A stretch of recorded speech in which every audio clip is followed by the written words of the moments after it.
Welcome, everyone, to another episode of Women Like Me Stories in Business. I'm your host, Julie Fairhurst, and I have a lady. Oh my goodness! When I was doing my research for our conversation, we got a lot to talk about. So I'm hoping we're able to fit everything in. But let me tell you a little bit about our guest. So some women walk through life, and then others walk through a fire, and they come out carrying buckets of water for the rest of us. Well, Elisabeth Mack is one of those women. A childhood shaped by trauma, a marriage to the love of her life that ended in suicide, the collapse of her financial world, and her own health shattered by COVID and the vaccine, and the grief of losing her mother to dementia and cancer. And yet, Elisabeth still rose. Elisabeth, thank you so much for being here. I appreciate it greatly. Oh, thank you so much for the invitation, Julie. It's a pleasure to be here. Good. So, is there anything you'd like to share with the audience before we dive in? Well, it's a process to write a book, and people have asked me why I wrote a book. That we'll get to that, but it's something that I believe. You know how some people just feel like there is part of their life that's extraordinary.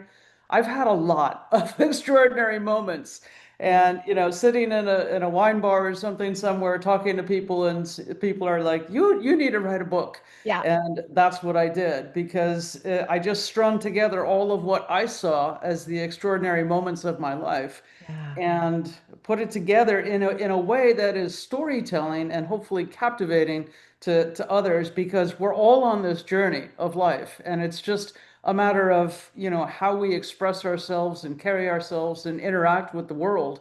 Absolutely. And for me, it's just about hope and resilience. Yeah. And you just keep getting up. So that's me. That's what we got to do. We just got to keep getting up. It's so I Mhm. always say it's okay to go down for a day or two, but you got to get back at it. You can't stay down there because that's a dangerous place to be. Yeah, I've been down. Do you have a copy of your book there? Would you like to show our audience Sure. and do you want to just tell us what it's about? So Well, yeah, it's about the size of a Bible. oh, Wine, Women, and Weed, a memoir of faith, hope, and love. wow. And it is literally, the story of my life winding through wine, women, and weed, and how that plays forward, right? And so, starting from my childhood in Chicago, and growing up with a somewhat crazy mother, and all that entails, and then becoming a nurse, and at the same time losing my father, and then becoming a Oh, traveling nurse, moving to California, never going back, having a first girlfriend, and I was thrown out of my family for having that. oh, I had tons of boys in high school and college, but then I met a girl that just captivated me. But yeah, I was also ostracized from my family because of oh, that. And wow. that hole in the heart, on how you love your family so much. How could they dare kick me out? Literally, my mother threw me out on the street. And that same day, we just got a hotel and then got an apartment real quick. But and living with that hole in my heart, and then eventually that relationship ended, and I decided I had that choice back. What do I want to be? Who do I want to be with? And happenstance occurred, and I met my husband to be. So Warren was the most incredible man. He looked like Warren Beatty, Ooh. brilliant. Harvard MBA. We just jived because I have an MBA in healthcare, and we just had our first blind date where we talked for 4 hours straight, and I knew that I was going to marry him.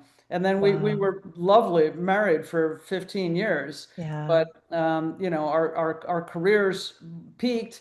I stayed in conventional healthcare, and he opened wine bars. And so we had 5 wine bars across San Diego County.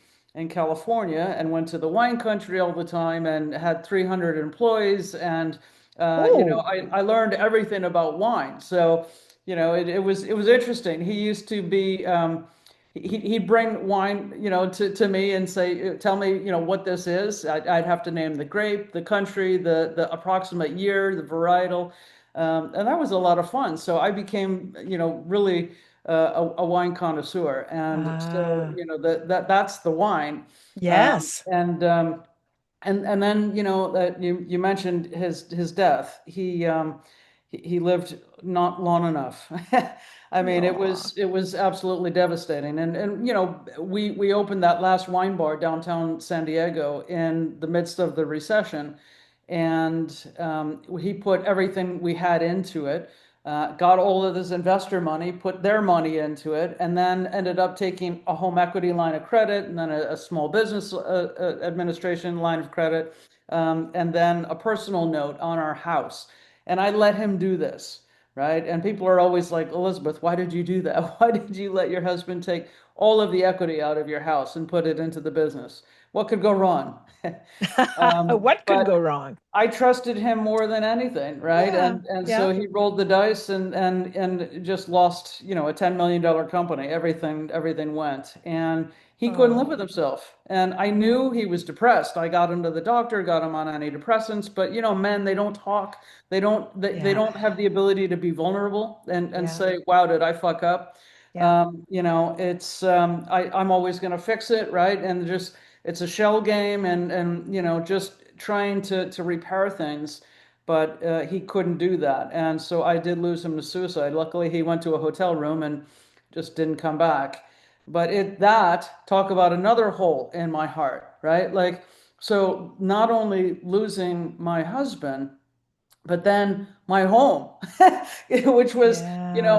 my womb. This property was, an incredible home in San Diego, up on a canyon with beautiful gardens and a pool, and I was supposed to be there forever and ever, and I lost it Oh, all.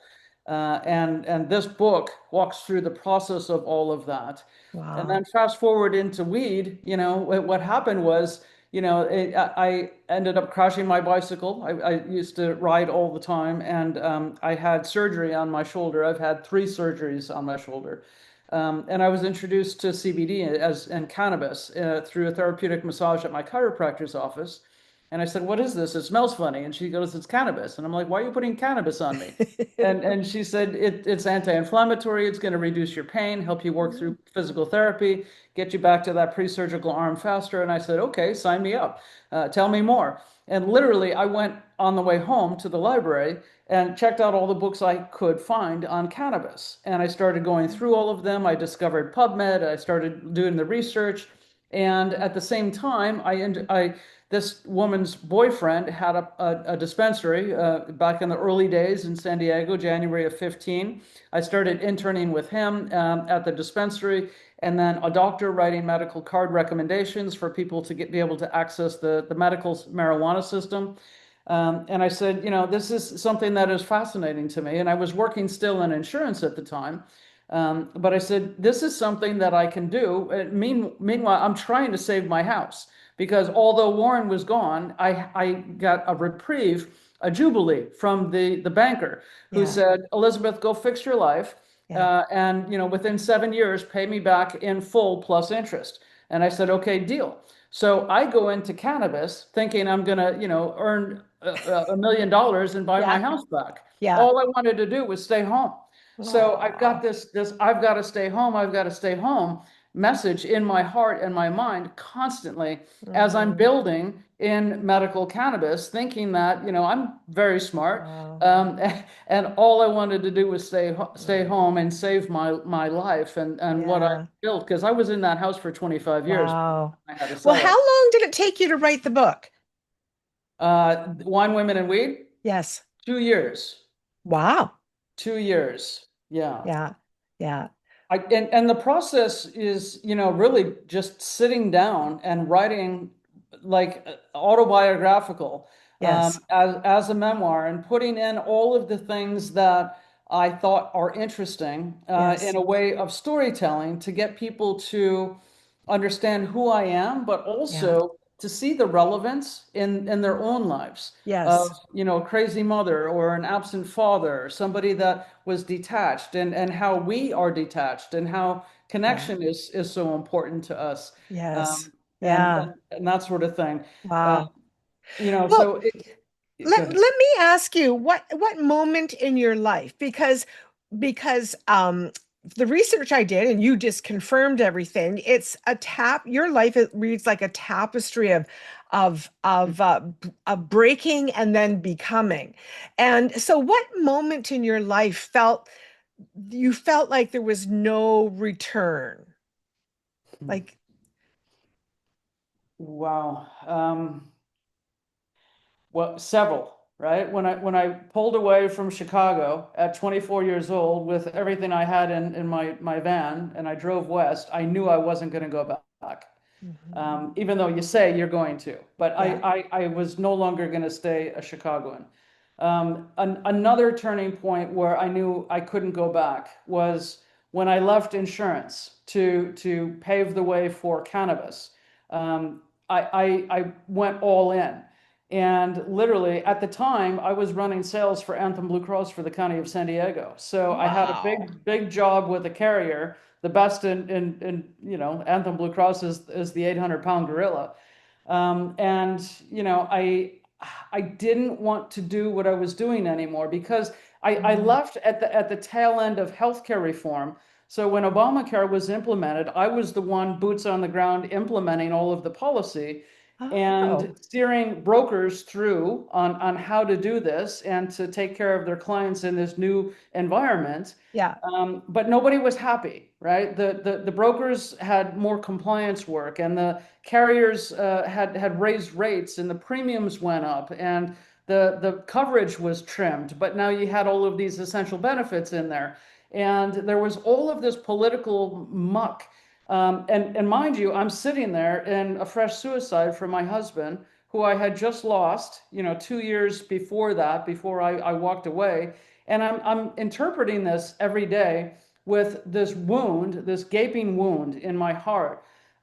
Meanwhile, everybody's complaining, and I just saw a movie called Champagne Problems. Yeah. It's the problems of the 1%, right? Yeah. And so I'm feeling like I'm completely abandoned. Yeah. And yet I have to defend, policies that I may not agree with because, in my heart, I think I want an NHS. I want Yeah. all of us to have basic health care. I want Yes. all of us to be able to approach a doctor without worrying about how we're going to pay the premium or go bankrupt or, Yes. the co-insurance, and to have it be a Mhm. true right. And my politics had shifted. I was a Republican for a long time, and then I became a Democrat. I loved Obama, and everybody was bashing him. And it was an environment where I couldn't go back. Yeah. I Yeah. had to just keep going. Yeah. And so I ended up paving the way in cannabis and being that bridge because I've been a nurse. I've been an Yes. RN for 38 years now. Yeah. And I got a Bachelor of Science in Nursing, Bachelor of Arts in Psychology, and MBA in Healthcare Administration. And I wanted to be the bridge to the cannabis industry and healthcare. And then Wow. to build in the pathways of how to use cannabis and protocols, and then help insurance companies realize how they could help people with chemotherapy, opioid addictions, and chronic pain, and to wean off of those. People with sleep, using as an anti-inflammatory, autoimmune conditions, all of the very expensive drugs where we're spending $100,000 a year per person at least to take care of Yeah. these things. When cannabis can be something that is so therapeutic, we just don't understand. And then the political underpinnings and prohibition and stigma, and that's all just Yes. racism and corporate greed. Yes. And speaking to that truth, so I Yes. became a mouthpiece for a completely new life, Wow. and so I'm still in that Yeah. precipice of this new healthcare with cannabis, but it Yes. just hasn't really happened yet.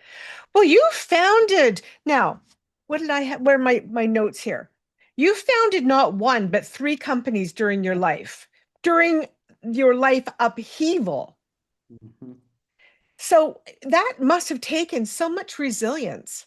what part of you had the strength to go and do that? The one that wanted to save my house. So You it's know, all and about having that important why. well, that was part of it. It gave me a purpose to cling to, but then there were all of the ephemeral types of conversations in my own head and heart, and really what became a conversation with God. And so when I lost Warren, I felt deeply abandoned. I had to leave the church that I was at because he was chair of the board. And I was running, a lot of the committees. I chaired a health committee. I was on the fellowship committee and the membership committee. And, Well, Warren and Elisabeth Mack were running the church. why did you And feel that you had to leave?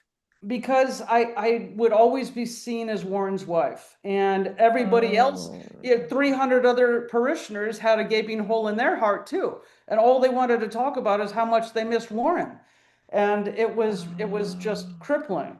And I'm feeling like I need to fix my life, and I don't want to still be in that environment. And so I just went to a different church. Mm-hmm. But what Yeah. happened was I also started to meditate, and I'd sit in my Ah. kitchen chair in the morning every day, and I'd cry, and I would talk to God. And one day I had this holy moment where I just started praying, and I tried to meditate, and I couldn't quiet my mind. And so I started just talking to God. And then all of a sudden I went into this deep silence, and I opened my eyes, and I looked over at the microwave, and it was 2 hours later. And it was just, I was with God. Wow. And then it became addicting that I had to sit in my chair every morning in the kitchen table, and I would cross my legs, and I would pray, and I would meditate, and then I would get up and I'd work. And I felt literally that everything I was called to do was led by God. Mm. And then I'd go and see people, because what happened was I started the company. So Holistic Caring, I founded. I went to a conference called Women Grow up in Denver. I went in January of 16, January of 17, January of 18. Ah. But what came to me is people are making these cannabis medicines. People are selling these medicines in dispensaries, but nobody's interpreting how to use cannabis as a medicine for patients clinically. Like if I said I want to use it for my post shoulder surgery, I want to heal inflammation. I've got high blood pressure. I want to drink less. I want to, lower my blood sugars. I want to, whatever. You walk into a dispensary and they're like, well, here's these products, but we can't tell you how to use them clinically. So then that became my job. And I said, if I can, help myself, I've got to help others. And I started to heal. I was taking, at the time I crashed my bicycle at the end of 2014, like a dozen different pharmaceuticals a day, and they weren't Wow. helping me. And No. so I went on a pathway to wellness and healing myself. And then, of course, I'm studying all of this in the scientific literature. And I'm putting together the protocols on how to use cannabis as a medicine. And then I started my own company to do this. And I marketed that to other physicians, a palliative care physician that I came across, and started working with him. And so then I needed to hire nurses to see patients, and I was training them. And my training manual became my first book, Cannabis for Health, Become a Oh, yeah, this I published in April of 2020. And, wow. and and this again is everything that you need to be proficient in how to use cannabis as a medicine. And so So is I that for became, the layperson?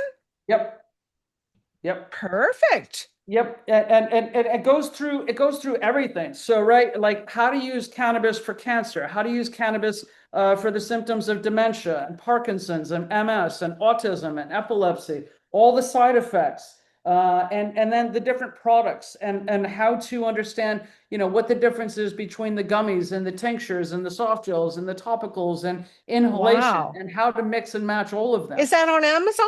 Yes. Ah, perfect. Yeah. And your other books on Amazon as well. Yes. Yes, perfect. Yeah. Perfect. And Wow. and so and I also got my own dispensary in San Diego. So I got a Prop 215 dispensary license. I filed all the legal paperwork, paid like $4,000 to do that. And I was just continuing to invest just believing that I'm going to build what I call my cannabis HMO, right? Yes. So, Yeah. so I want a cannabis health plan where, people are able to have the educational materials, the one-on-one support, the doctors, the nurses, the CBD, the THC, and varied doses, and to put it all together with a plan. Instead of just going to the dispensary and trial and error and good luck. Yes. Yes. Yeah, Yeah. and Yeah. I think that that is really needed, that book. Absolutely. Because there are a lot of people that are going in different directions now yeah. to try to heal themselves and to have a guide where they can hopefully get some health that way is amazing. So your Mhm. mom, so she was declining from dementia and she also had cancer. Mhm. So, did your experience helping her shape your views a little differently, or how did that work? Well, initially I was treating my mother for chronic pain. She had, severe back pain all the Oh, time. And she was just, I'd be with her and she's like, my back is just breaking. I don't know what I'm going to do. And so I oh, was giving her different tinctures and topicals for the most part. And I lived in San Diego. She had then moved to Tucson.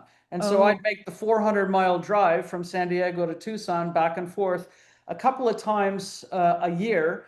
And then she'd come out for my birthday. And so I was working with her with cannabis, but really what I was working on is healing my relationship with her because, she's the one that threw me out. My yeah. mother went, and when I was raised, I know later, that she had borderline personality disorder, Mm, just a very unstable emotional constitution, yeah. where she was highly erratic, she was violent. She was very abusive to my siblings and I. I got the Mm, brunt of it because I was the youngest. She just picked me up, and every time she was angry at my father, she'd hit me. oh, Belts and dog leashes, and just like it, I was tortured as a small child. And so I had a very complicated relationship with this woman. But like as when you see a movie where there's a small child and a mother, you see how they idolize that parent, yes. regardless of what their behavior is. Yes. And so I see, people are like, I would have stood up to her. Sherry, she's like, Mm, there's no way I would. I'm like, yes, I was very passive, and she taught me how not to speak up. And then she'd say, the hardest thing I ever had to do was to get you to speak up. And I'm like, well, gee, mom, I yeah. wasn't able to articulate myself. I wasn't able Yes. to defend myself. I had to Yes. just do whatever you told me. Yes. In fact, my first time at a psychiatrist, he told me I had identity disorder. I didn't have one of my own. I was told what to be, what to think, what to do, Mhm, etc. mhm, yeah. So anyway, and then and of course, when I met Warren and married him, she's like, "Oh, Elizabeth, you're my precious daughter again," Oh, And then I had all of these years, so a good yeah. 20 years before she died, to rebuild that relationship. And one of the things about me that you'll see in Wine, Women, and Weed is forgiveness. I Yes. always forgive. I always Mhm, have the heart of God to love, no matter what. mhm. And that is something that really, I think, sets me apart from others because I just had to keep forgiveness over and over. And now, Jesus Yes. said, how many times do Yeah. you forgive your enemy? 7 times? No, 77. You just keep Yeah. doing it. And Um, what does so I had a writer a few books back and she had a very traumatic experience with a stranger who tried to kill her and very, very, very bad. And so she decided that she was going to write that story in one of my books 20 years later. And the title of her story is Forgiveness is a Word I Don't Understand. So what does forgiveness mean? being able to continue a relationship regardless of the hurt, and that's probably a very difficult thing to do for many people. Mhm. For me, I also see the end justifies the means, right? Like I see a relationship of redemption and reparation and restoration. And I keep navigating towards building that. And so there's difficulties along the way. There were many years, like I think my brother didn't speak to my mother for 10 years. Mm. But, I always did. I always tried. You know, forgiveness, when she threw me out of the house while I was still living in Chicago, I still went back every Saturday to clean her house, to cut the grass, to be able to sit and have lemonade with my father. Regardless of what she did to me, I kept trying.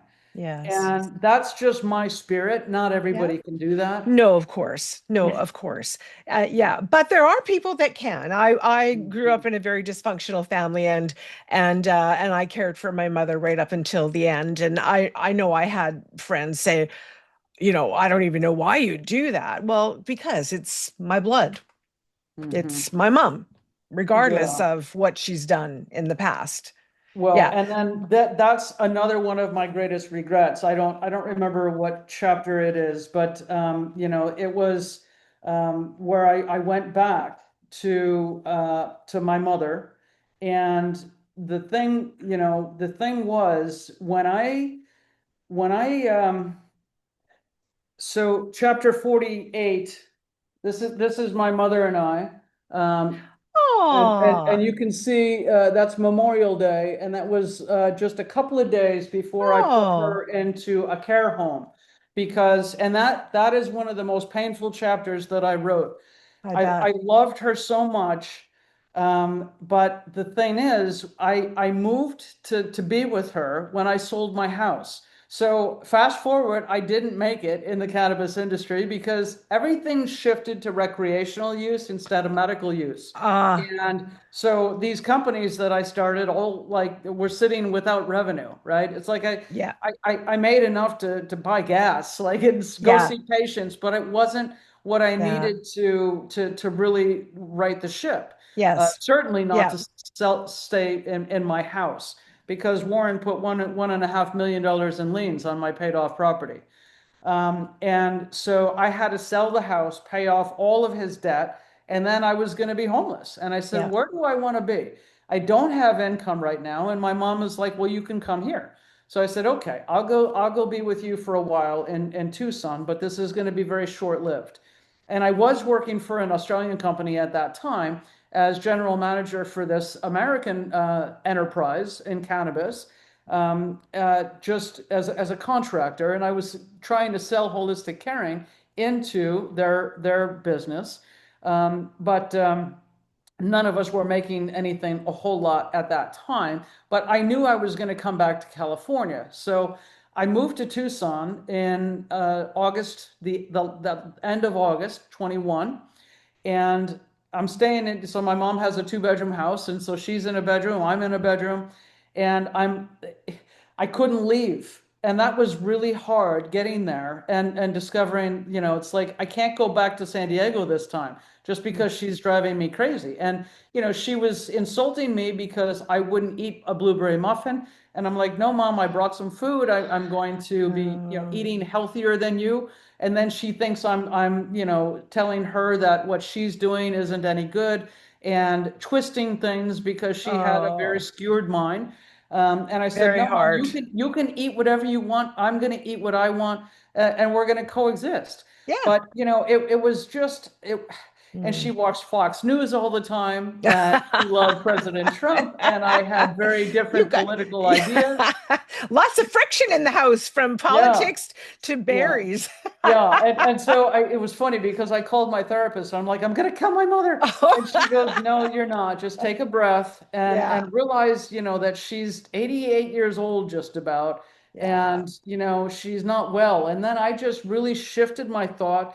I went down the hall. I apologized that I yelled at her, and I said, we're gonna have to get along here. And then tell me about your. And then I started to realize her short-term memory was completely shot. She Oh. could not remember what she told me 5 minutes ago. She didn't remember Oh. what she was like, and so her Mm. dementia was accelerating at a Yeah. pace that I didn't know. You can't Oh, tell that on Sunday phone calls and no. driving back and forth for a long weekend Yeah. twice a year. Yes. Being in her space, and Mm, seeing her in this, and so I started immediately, Mom, let's tour some care facilities because I'm not going to stay here. I know I'm here right now, but I'm not yes. staying here. And I told her that from the get-go. But, she wouldn't, every time we'd go somewhere, she's like, no, I just can't see myself in one of those places. And I said, I know, Oh, I understand, but we're going to find you the best place yes. because you can't stay here alone. Right. And she just wouldn't deal with it. And Oh, so, at the end of March, she was diagnosed with pancreatic cancer. And oh. so I was there 6, 7 months. And I said, Mom, I actually had just signed a lease to go back to California, like the week before she was diagnosed. Oh. And the Australian company was developing with some properties here in California. And I was going to be running things, and I really needed to be here. And I was traveling all the time. So I was constantly on the move anyway. Mm-hmm. So what we tried to make home care work. I came back to California, and then I would go there for a week or two at a time. And my sister was local to Tucson, and she would be there for a while. And then Mm, my brother was up the road and north of Phoenix, and he would come down for a little while. But it wasn't working mm, because and then we got caregivers to come in as she was needing more care, and she was threatening to them. And then the last weekend where I took that shot in Memorial Day weekend, she was going out into the cul-de-sac at 110 degrees and telling people that, we're stealing from her and oh, call yeah. the Yeah. police. And Yeah. I couldn't get her back in the house. And mind Oh. you, I'm on Zooms trying to figure out these companies, and I Oh. was working, 12 hours a What a day. lot of stress. Yeah. And so I Wow. had to put her into a care home. And it was one that the social worker at hospice chose. It wasn't the one that I would have put her in. And I wasn't thinking at the time, Yeah. it's like, what do I do? We're in a crisis. And it's like, Yes. I put that in the book. Yeah. Every single family needs to address it before it's a crisis Yes. because you want the best for them. And Yes. when you are in crisis, you don't get it. Yes. And Yeah. that broke my heart. And I had guilt like you wouldn't believe for Mm. years until I got sick. And I got sick, dealing with all of the weight of putting my mom in that home and going to the home and her telling me, you are going to regret this for the rest of your life. Oh. Oh, And I did, dear. and Oh, dear. I did. And so every day I would see her telling me that, how dare Mhm. you? How dare you do this to me? You are always going Yeah. to regret this. And it was one of the Oh. most painful things I've ever done. And Oh. so fast forward to me getting COVID. So I Yes. got COVID in October of 23. And then in November of 23, I got an email from CVS, come get your COVID vaccine. And I was well again. I didn't realize that I couldn't have COVID. Basically, now I know that if you have COVID, you need to abstain from getting a vaccine for at least 3 months. But I went a month later and got my Oh. fifth vaccine. So Oh. basically, they gave me long COVID. Oh. Within a month, I had tachycardia. So Oh. everything I did caused a high heart rate. And of course, I'm in cannabis, and I would partake a little once in a while. Yeah. I'd smoke a little bit after dinner, like we'd have dinner, and I'd have like one puff, and then I'd be like, okay, now I can watch a movie and just disconnect from the day, etc. Yes. Right? Well, I took one puff and my heart rate would go in the 150s, Oh. 160s, Ooh. 170s, 180s. And I'm laying on the floor where my heart is pounding like a freight train. My blood pressure pulse points in my entire body are pounding. And I'm like, I can't have cannabis anymore. And since I haven't had cannabis now for almost 2 years, Wow. I Wow. cannot use anything with THC. Of course, I still take CBD every day, Yeah. Yeah. but I couldn't Yeah. have THC. Yeah. And Wow. so, mind you, so while I'm laying there feeling like I'm dying, I'm talking to my mother. please let me go. Please let me go. Oh, Take away this guilt. I am so oh, sorry I put you in that home. I'm so sorry that we didn't find a way to get you into somewhere where you oh, could have aged in place and had the care that you wanted because yeah. I didn't like where they put her. In fact, 2 days before she died, I moved her from one facility to a new Oh, one yeah. because it was just a bad place, that first thing. And she was in, total of 60 days. But, and then I moved her to another one where she had a bright sunlight. She was next to the nursing station. They weren't just ignoring her. And then 2 days later, she died. Oh, I'm sorry about And that. it was so hard, but like losing your parents, and of course, I lost my father when I was just 24. He died of, Oh, of lung cancer oh, from smoking. He yes, smoked 40 years. And he yes, died at yeah, 62 years old, and then yes, she was 88. yeah, Um, yeah. I so think, I love what you said earlier in our conversation about that chapter about your mom that you wrote where you say that you're advising people like don't wait until yeah, you're in a crisis mode yeah. because I think when you get to that crisis mode you can't possibly be making the correct rational decisions because everybody's in this crisis mode. You're not necessarily thinking clearly.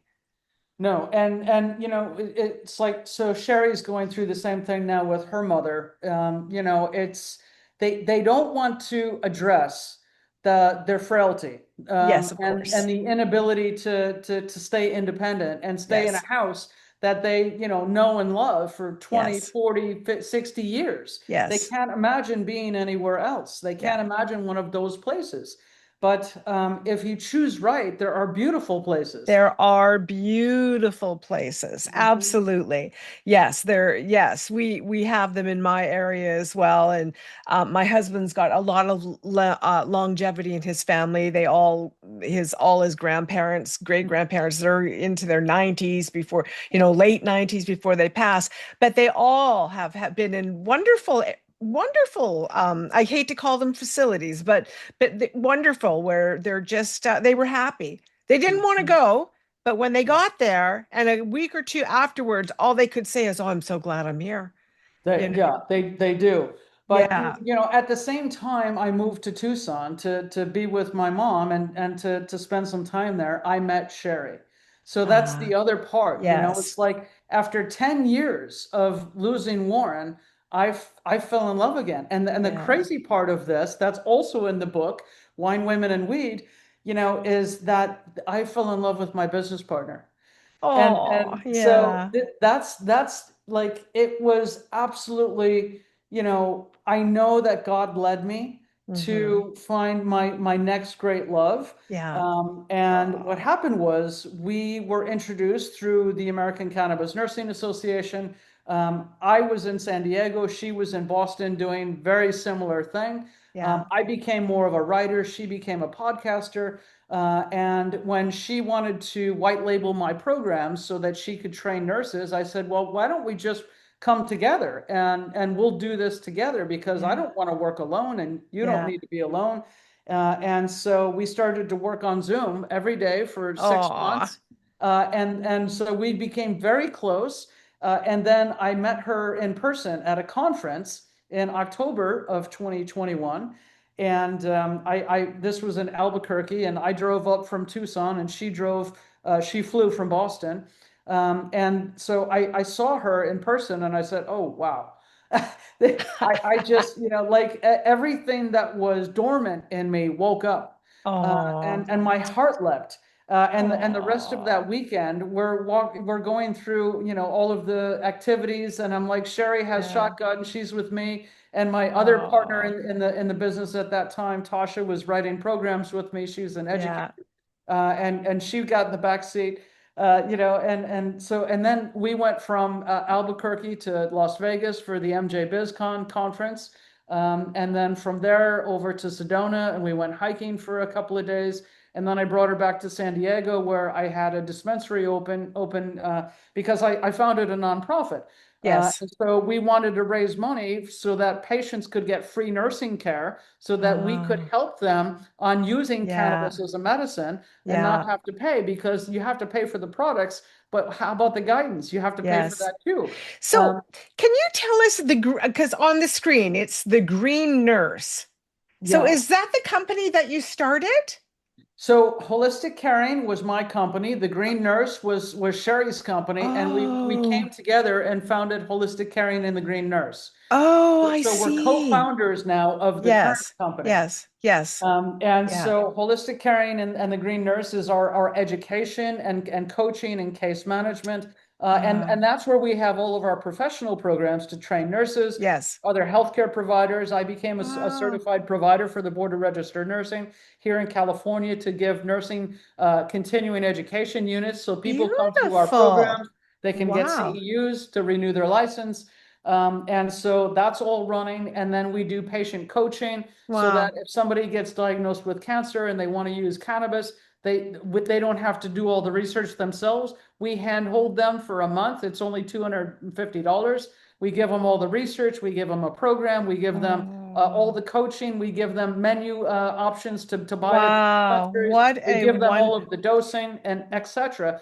What And a then wonderful service. yeah, and that's Holistic Caring and the Green Nurse. And then right after my mother died, I had a small inheritance, and I put that into Bloom Hemp.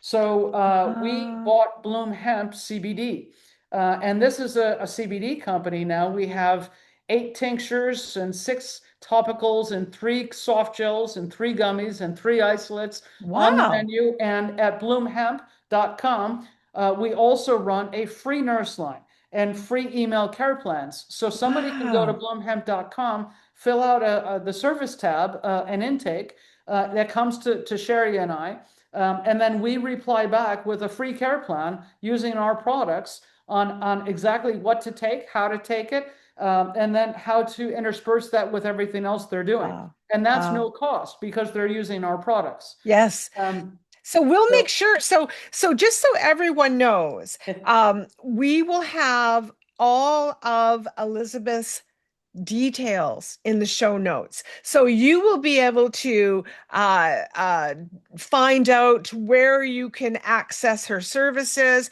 And my goodness, to be able to have this lady for a month for only $250 when you're dealing with a serious illness, my goodness, that is amazing, an amazing service. I well, that is just wonderful. Well, Elizabeth, we have to go. I know. You know, I know too. Okay, but I want to ask you one last thing before we close, okay? So Mhm. I'm wondering if every woman listening could walk away with one message about surviving devastation and rebuilding their life, what could you tell them? Have faith. Just keep the faith and keep going back to your faith. Whatever that is, whatever religion you come from, whatever it looks like, don't lose faith, because I didn't know I was going to write a book, let alone 2 books, and to Yeah, found three companies, and to be married to the most beautiful man and the most beautiful woman, oh, and to be able to reinvent myself. But yeah, I'll tell you, when I lost Warren, I wanted to follow him. I yeah, wanted to, take my own life. And mm, and all I could think about was ending the pain. But because I got into that chair and I had my morning conversations with God, and I kept saying, I'm not going to give up my faith, because it's truly all we have.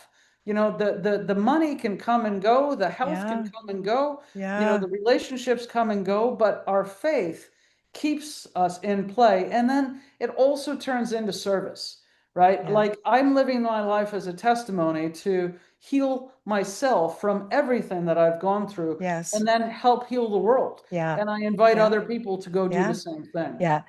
That's beautiful. Thank you. I got shivers. when you were talking, and I agree. Faith, whatever that is for you, is so important to have, and it keeps us going. Well, Elisabeth, I appreciate you so much for being here, and I would love to do this again with you sometime. Sure. Just to follow up on you've had an amazing life, and and you've come out of it, and that's a light for a lot of people in the world. They sometimes that light's gone, and they struggle to find it. And I appreciate you sharing it with everybody. You're welcome. Okay. Oh, I just turned 60, oh, and I just want to, never give up, right? yes, Like yes, I'm healing from the long COVID. I'm healing from, the bankruptcy. I'm healing from everything. So yeah, just keep the faith and yeah. never give up, and you too will shine. I Thank love you. that. Thank you so much. Okay, everyone. Well, that's it. So thank you for watching and listening. And remember, go into the show notes. You're going to want to gather up that information so you know how to reach out to Elisabeth. And if you're interested in finding her books, you can have a look at those on Amazon. But we're going to have links to everything for you. So thank you so much for being here. And we will see you on another episode. Take care, everyone. Bye bye.